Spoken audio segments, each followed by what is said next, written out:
Naantig po ang ginawa ng isang nanay na dolphin. Ito'y po sa bansang China. Sa video, makikita ang dolphin na lumalangoy habang pasan-pasan ang kanyang anak na dolphin. Noong una, inakala ng mga turista na buhay pa ang baby dolphin. Pero nang makita ng malapitan, doon nila nalamang patay na pala ito. Lalo silang naantig dahil sa tuwing mahuhulog ang baby dolphin sa tubig, pinipilit itong kunin at pasanin ulit ng kanyang ina. Tinatayan 2 o 3 araw ng patay ang baby dolphin pero hindi ito iniwan ng kanyang ina. Sa mga kapuso nating mahilig mag-email at mag-Facebook, ingat po sa mga kiniklik na link. Ayon kasi sa isang security software developer, may kumakalat na malware o malicious software ngayon sa internet na ginagamit ang Facebook para magdala ng virus sa computer. May email na ipapadala sa isang Facebook user na sinasabing natag siya kunwari sa isang larawan. Pero kapag kinlik ang link mula sa email, imbis na dalhin agad sa website ng Facebook, may kakaibang script na lalabas sa computer screen. Pwede yan magdulot ng virus sa inyong computer. Kumukuha ito ng mga impormasyon sa inyong computer na walang pahintulot. Malalaman po ninyong peke ang email dahil mali ang spelling ng salitang Facebook dito.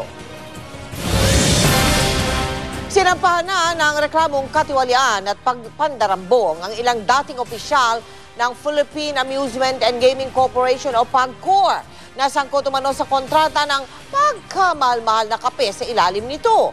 Umabot daw ng 1 bilyong piso ang gasto sa kape sa loob daw ng 9 na taon. Nakatutok si Susan Enrique. Sa PAGCOR, kape, 1 bilyong piso po ang ginastos ng dating pamunuan ng ahensya para sa kape. Hanapin nga po natin sila at magtanong, nakakatulog pa po kayo?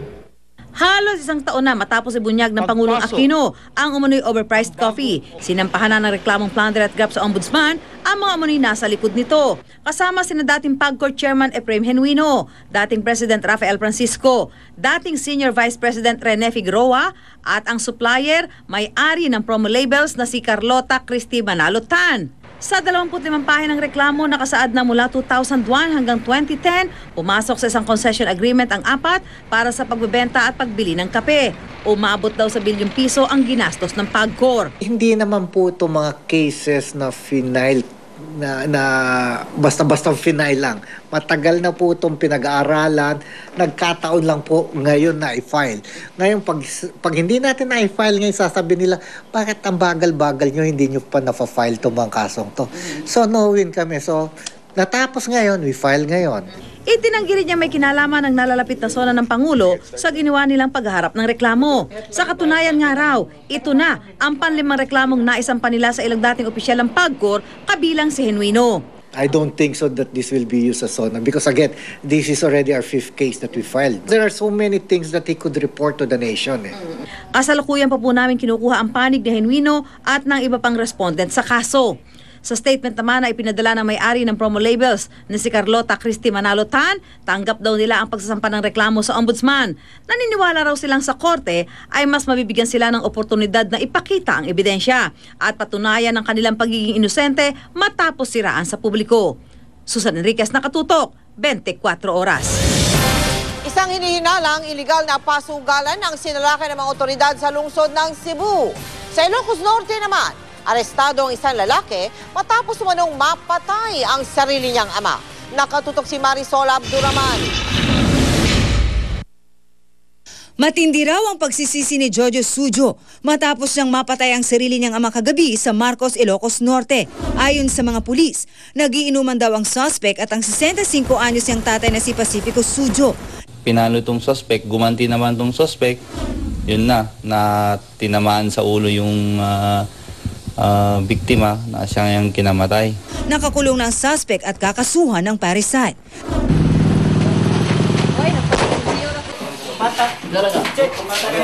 Sa Cebu City, sinalakay ng mga kawani ng CIDG ang isang hinihinalang iligal na pasugalan. Sinamsam ng mga pulis ang ilang mga gamit na tayaan ng sweatres na hindi rehistrado sa PCSO. Hindi na nakapalag ang bantay matapos siyang hindi makapagpakita ng mga kaukulang papeles. Nakatakdang kasuhan ang bantay at ang isang naaktuhang tumataya.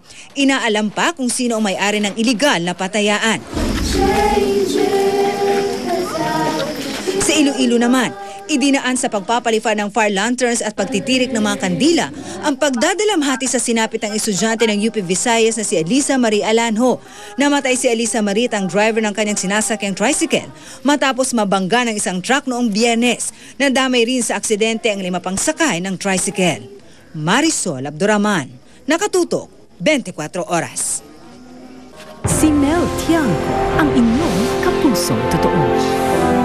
Kung inaakala natin ang katarata sa mata ay nakikita lamang sa mga nakatatanda, abay nagkakamali po tayo. Narito po ang kwento ng 6 na taong gulang na kambal na nanganganib ng tuluyang mabulag dahil sa katarata. Punong-puno ng sigla at may talento pang magpasirko-sirko. Sino mag-aakala na ang kambal halos hindi makakita?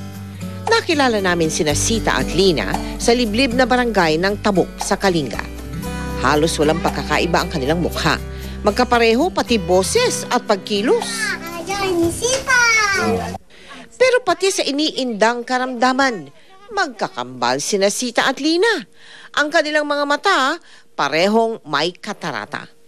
200 piso kada araw lang ang kita ng kanilang ama sa pag-aalaga ng kalabaw na pagmamay-ari ng iba.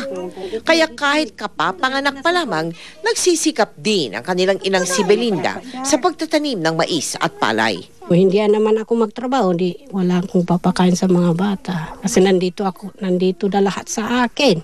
Hindi ko kayang bumili ng gamot yung mga bata. Nag-aral sa daycare center sina Sita at Lina. Pero bukod sa panunukso ng mga kaklase, laging napag-iiwanan ang dalawa sa mga aralin dahil sa malabo nilang paningin.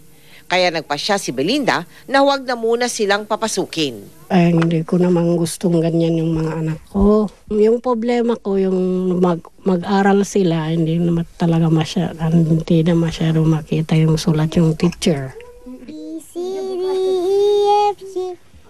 Sabik na makabalik sa pag-aaral, sina Sita at Lina. Tulungan niyo po kami.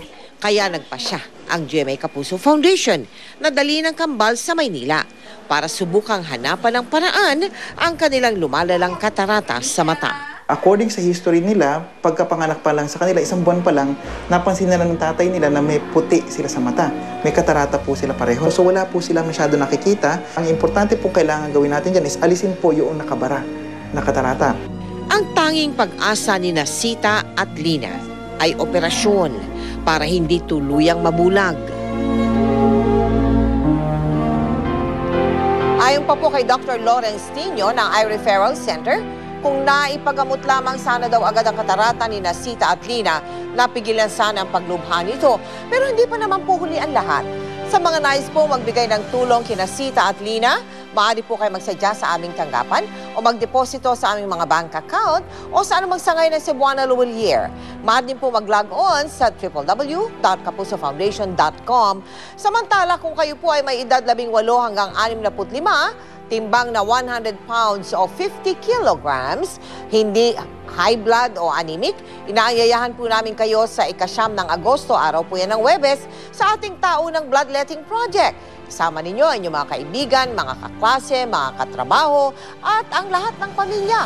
Magkita-kita po tayo sa Evergotesco Commonwealth sa Quezon City. Susunod, mga bading na yan sa Tagbilaran Ball na bakbakan sa ring. Dating NBA superstar na si Dennis Rodman, handa na bang makipagsundo sa kanyang amang nakatira sa Pampanga? Tagahanga ni Justin Bieber nakalusot at nakalapit sa kanyang idolo. Ayan o, binitbit palayo ng entablado. Tututukan natin sa pagpapatuloy ng 24 oras.